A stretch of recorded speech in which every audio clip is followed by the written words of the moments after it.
Dan ini ketahuannya berita ini bohong seperti apa Nan awalnya Nan?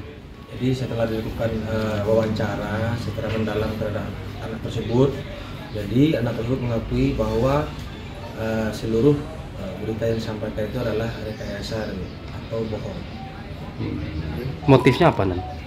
Untuk motif dari keterangan anak tersebut, dia terlambat sekolah, jadi malas masuk sekolah karena terlambat, takut dimarahi mungkin sama gurunya.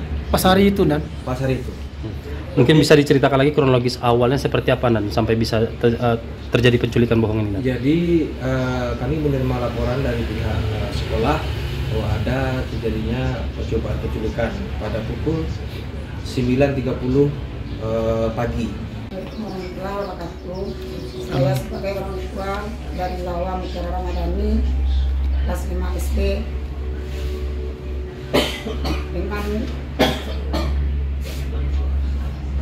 dengan kejadian ini semuanya saya minta maaf karena anak saya sudah dikira diculik sama orang, tapi itu semuanya bohong ya Pak ya.